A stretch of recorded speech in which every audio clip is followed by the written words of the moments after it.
Star उत्सव पर देखिए आपके चहेते शोज अब से डीडी फ्री डिश पर।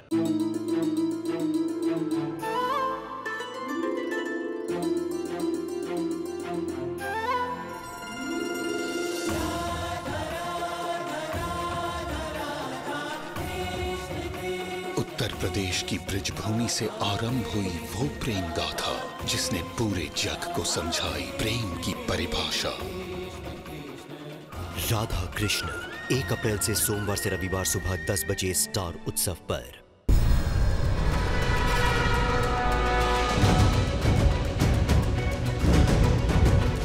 ईश्वर, ये तो कालकोट विषय। क्या आवाज है? ये विशेष मंत्रणा करने के लिए पड़ोस के राज्य में गए थे, परंतु वापसी के समय कुछ डकैतों ने इन पर घात लगा करके प्रहार कर दिया। ये तो कालकूट विष है। ये विष अवश्य उस बाण में लगा होगा। इस विष का तो केवल एक ही तोड़ है, अन्य कोई भी औषधि इस विष को काट नहीं सकती है। परंतु चिंता मत करो, मेरे पास वो जड़ी बूटी उपलब्ध है। तो उस जड़ी बूटी को उस तेल में मिलाकर इसके घाव पर लगा देना, अवश्य स्वस्थ हो जाएगा।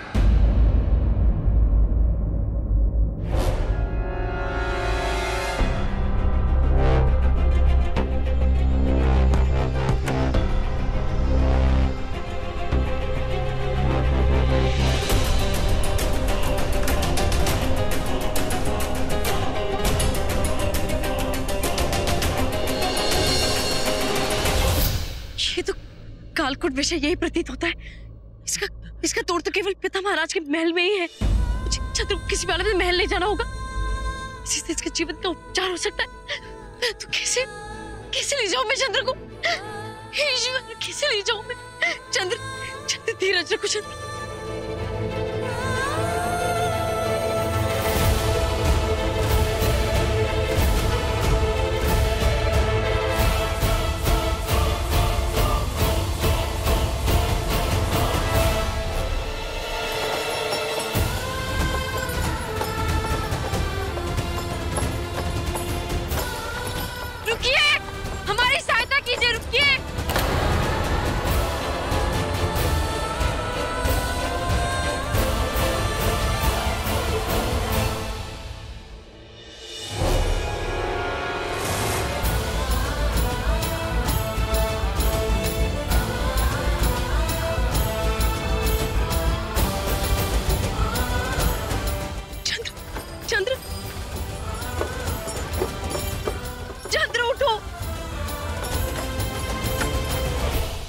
बहुत प्रयत्न किए उन लोगों ने हमें पकड़ने के, किंतु हम वहां से किसी प्रकार से भागने में सफल रहे।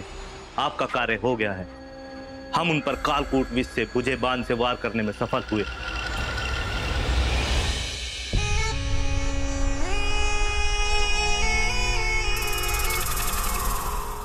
बस अब कुछ ही क्षण शेष है, फिर मुझे मगध का सम्राट बनने से कोई नहीं रोक सकता, कोई नहीं।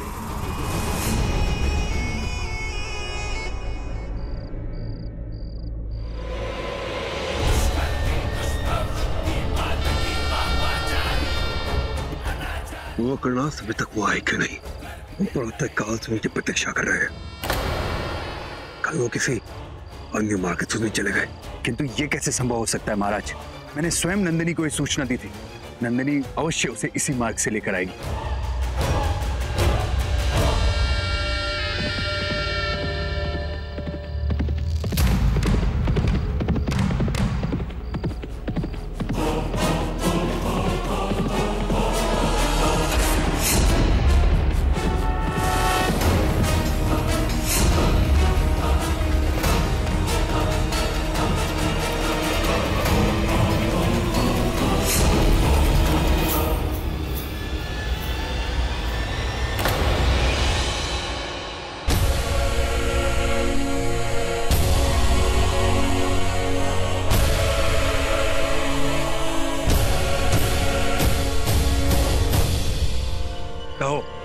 क्या सुधा लेकर आए हो? समाचार अच्छे नहीं महाराज। मुझे सूचना मिली है आज प्रातःकाल ही वो दोनों मगध के लिए निकल गए थे और महाराज चंद्रा बहुत ही चालाक है, अवश्य वो किसी अन्य मार्ग से निकले होंगे।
तुरंत ही उपचार करवाना पड़ेगा। तुम थी ना नंदिनी इसके साथ, क्या हो क्या गया? राजमाता मैं आपको सब बताऊंगी। अभी तुरंत ही राज वैद्य जी को बुलाया जाए। वैद्य को बुलाया जाए। चंद्र,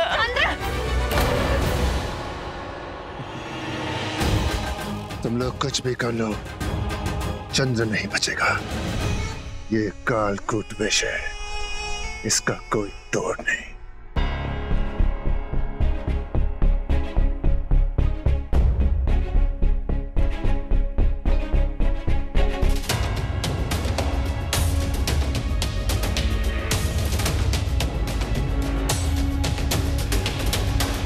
ज्यादा होशियार मत बनो नंदिनी। मैं अच्छी तरह से जानती हूँ कि चंद्र पर वार तुम ही ने कर पाया है।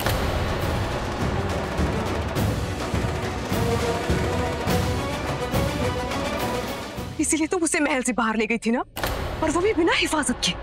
आज चंद्र की ये हालत केवल तुम्हारी वजह से है नंदिनी। अब तो पड़ गई होगी तुम्हारे कलेजे को ठंडक। ले लिया तुमने अपने भाइयों की मौत का बदला, इसीलिए विवाह किया था ना तुमने चंद्र से। तुम आश्रम के बहाने से चंद्र को महल से बाहर ले गई और फिर अपने पिता की मदद से अपना इंतकाम पूरा किया। यही सच है ना? नहीं हेलेना, ये सच नहीं है। मेरा विश्वास करो, पिता महाराज ने आक्रमण नहीं करवाया है। अरे तुम्हें ये भी नहीं जानती कि ये वार किसने करवाया है। पिता महाराज तो हमारी प्रतीक्षा मंदिर वाले मार्ग पर कर रहे थे। अरे तो मैं चंद्र को किसी और मार्ग से लेकर आई हूँ। तो तुम ये कहना चाहती हो कि तुम अपने पिता की चाल को अच्छे से जानती थी, लेकिन तब भी तुम उसे दूसरे मार्ग से ले गई क्योंकि तुम उसे सुरक्षित दिखना चाहती थी। नंदिनी, सच तो ये है कि तुम भी चाहती थी कि तुम्हारे पिता चंद्र पर वार करे और अपना इंतकाम पूरा करे। क्या लगता है तुम्हें हम तुम्हारी इस बेकार की कहानियों पर यकीन कर लेंगे? हेलेना, मेरा विश्वास करो, यही सत्य है। पिता महाराज ने वार नहीं करवाया है। ये समय इन विवादों के लिए नहीं है। चंद्र की दशा हर क्षण बिगड़ती जा रही है। ये झूठा नाटक करना बंद करो। तुम्हें जो करना था वो तुमने कर लिया। बस करो, शांत हो जाओ तुम दोनों। चंद्र की स्थिति इतनी गंभीर है और तुम दोनों। एक और शब्द नहीं सुनना चाहती हूं मैं।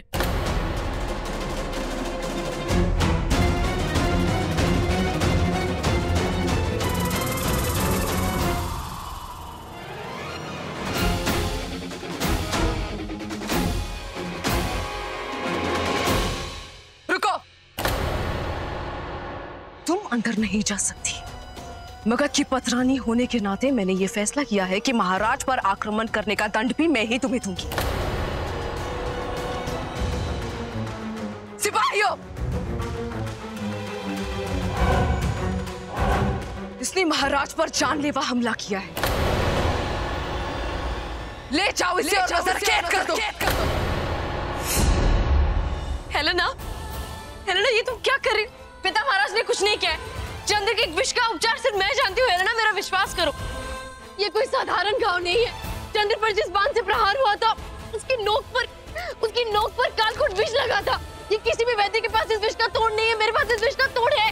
मैं चंद्र के प्राण बचा सकती हूँ। जाने दो मुझे, छोड़ो मुझे।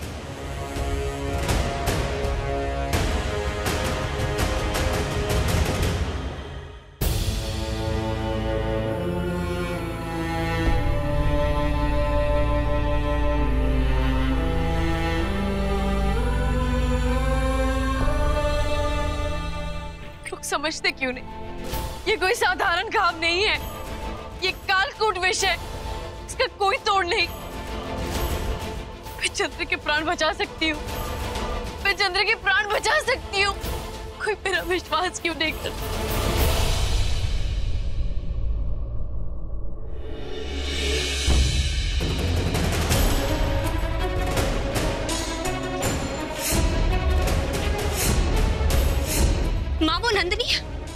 माँ, मैंने नंदिनी को कहते हुए सुना है कि उसके पास इस विष की औषधि है। माँ, हमें उसे यहाँ लाना होगा।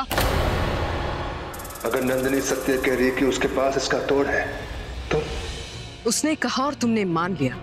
वो झूठ बोल रही है दुर्धरा। मैं आपकी बात से सहमत हूँ महारानी। चंद्र नंदिनी का सबसे बड़ा शत्रु है। वो भला उसे क्यों बचाएगी? आप चिंता मत कीजिए माँ, वैद्य जी चंद्र का उपचार कर रहे हैं ना। मैंने सभी प्रकार से प्रयत्न किए, किंतु इनका विष बढ़ता ही जा रहा है। इनका देह काला पड़ रहा है। अवश्य ही उस तीर में कालकूट विष का प्रयोग किया गया है। हाँ माँ, मैंने नंदिनी को इसी विष का नाम लेते हुए सुना, कालकूट विष। इस विष का उपचार या किसी औषधि से नहीं हो सकता। इसका मारण सिर्फ और सिर्फ नंदिनी के पास है। माँ, अगर आचार्य यहाँ होते तो वो चंद्र के लिए कुछ कर सकते थे, किंतु वो यहाँ नहीं है। इस वक्त नंदिनी पर विश्वास करने के अतिरिक्त हमारे पास और कोई विकल्प नहीं है माँ। और अगर वो सच कह रही हुई और उसके पास इसका मारण हुआ तो हमें उसे बुलाना होगा। ठीक है। नहीं, आज चंद्र की ये हालत केवल नंदिनी की वजह से है। वो हमारी शत्रु है, हम उस पर भरोसा नहीं कर सकते। यदि वो सत्य कह रही है तो, यदि वो चंद्र के प्राण बचा सकती है तो मुझे उसकी सहायता लेने में कोई आपत्ति नहीं। मैंने अपने पुत्र के सुरक्षा हेतु एक निर्णय लिया है। नंदिनी यहाँ आएगी और कोई कुछ नहीं कहेगा।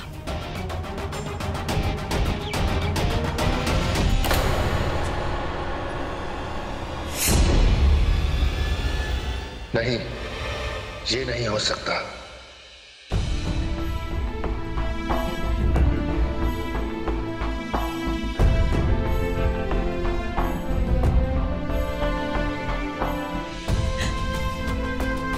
क्या तुम सच में मेरे पुत्र का जीवन बचा सकती हो?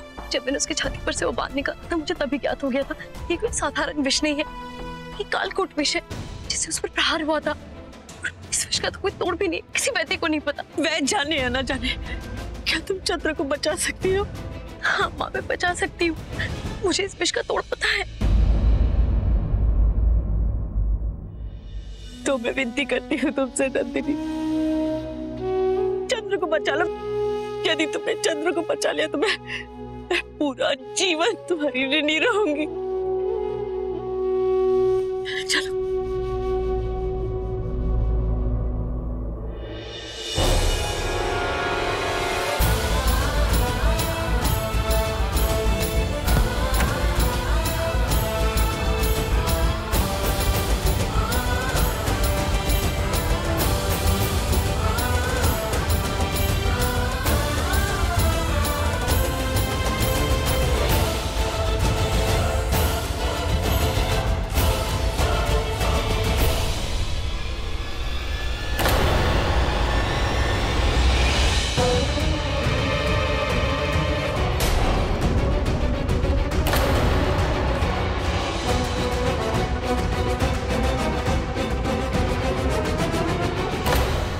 हेलेना,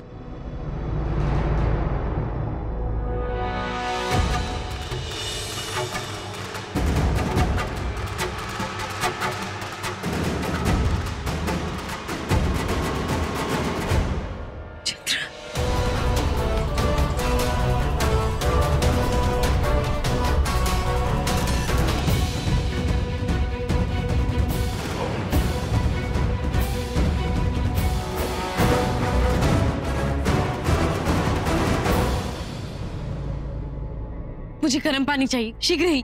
अब तुम रुको, मैं खुद लेकर आती हूँ।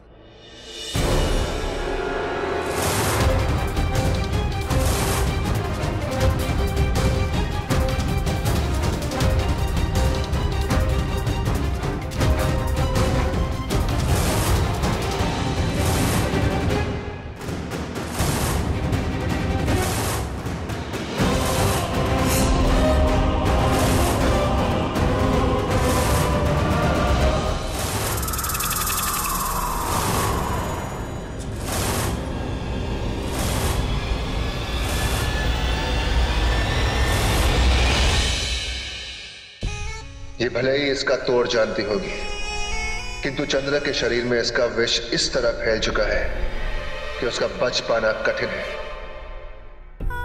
हमें प्रति दोपहर इस घाव में मरहम लगाना होगा और दिन में 4 या 5 बार ये करना होगा। महारानी, मैं महाराज के प्राण बचाने के लिए अपनी पूरी शक्ति लगा दूंगा।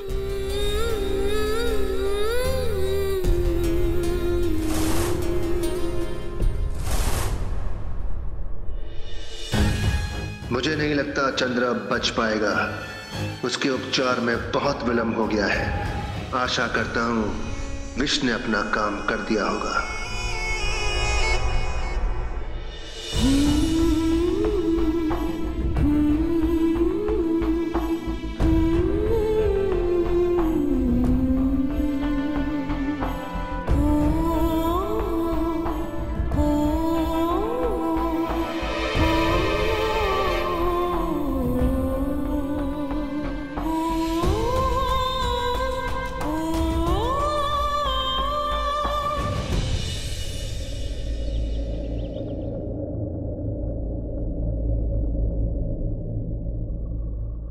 की चेतना आ गई। महारानी, महाराज की चेतना आ गई।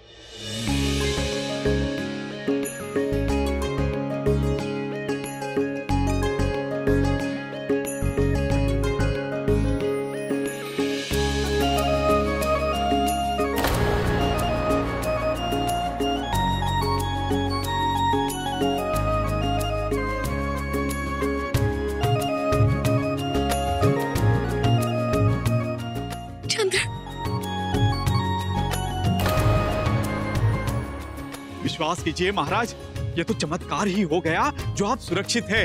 यदि महारानी समय पर ना आती तो इस विष को काट पाना असंभव होता।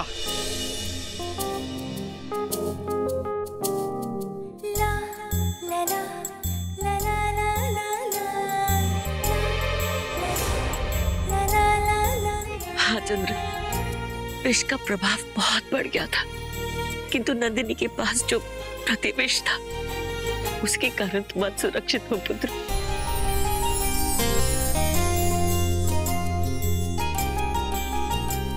रात्रि भर उसने वो जय बूटी के साथ तुम्हारा उपचार किया, तब जाके तुमने तुम्हारी आंखें खोली।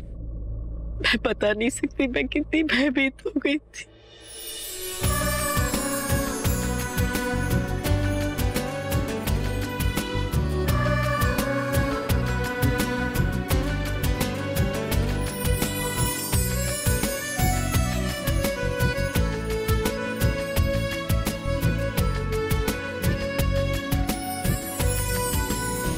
नहीं, चंद्र उस नंदिनी का कभी नहीं हो सकता।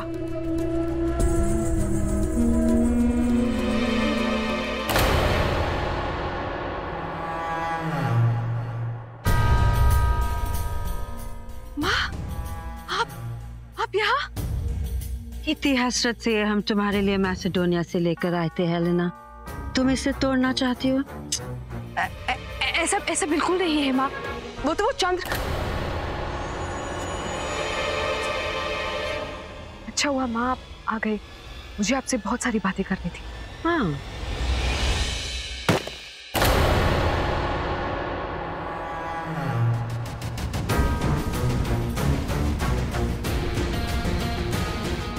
ये आप क्या कर रही हैं माँ? तुम्हें दिख नहीं रहा है लेना, हम जश्न मना रहे हैं, अपनी जीत का जश्न मना रहे हैं। जैसा हमने सोचा था सब कुछ वैसा ही हुआ है लेना, सब कुछ वैसा ही। बहुत तकलीफ हो रही है ना यहाँ है लेना।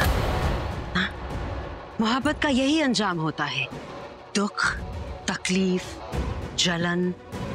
कैसी चीज है ना ये मोहब्बत, इंसान की सोचने समझने की ताकत खत्म कर देती है। मुझे आपकी मदद की जरूरत है माँ। आपने जो भी कहा था सब ठीक कहा था। मुझे चंद्र और नंदिनी का विवाह नहीं होने देना चाहिए था माँ। धीरे धीरे करके नंदिनी चंद्र के दिल में अपनी जगह बनाना चाहती है, मैं ये कभी नहीं होने दे सकती। हम सब जानते हैं हेलेना, कैसे उसने चंद्र को बचाने का नाटक किया, हम सब जानते हैं। लेकिन जो चीज हमारी बेटी को चाहिए वो किसी और की नहीं हो सकती। चंद्र सिर्फ तुम्हारा और तुम्हारा होगा हेलेना। अब जल्दी चलो, नंदिनी से माफी मांगो। चलो। माफी? और उस नंदिनी से? लेकिन क्यों? तुम चंद्र के दिल में जगह बनाना चाहती हो या नहीं? मतलब मैं कुछ समझी नहीं। जैसा कहती हूँ वैसा करो हेलेना। क्या चाहती हो कि चंद्र उस पर तरस खाए और नंदिनी इस बात का फायदा उठाए? हाँ, अगर दुश्मन के सामने सर झुकाने से जीत हासिल होती हो तो ऐसा करने में कोई बुराई नहीं, मगर वार ऐसा करो कि सांप भी मर जाए और लाठी भी ना टूटे।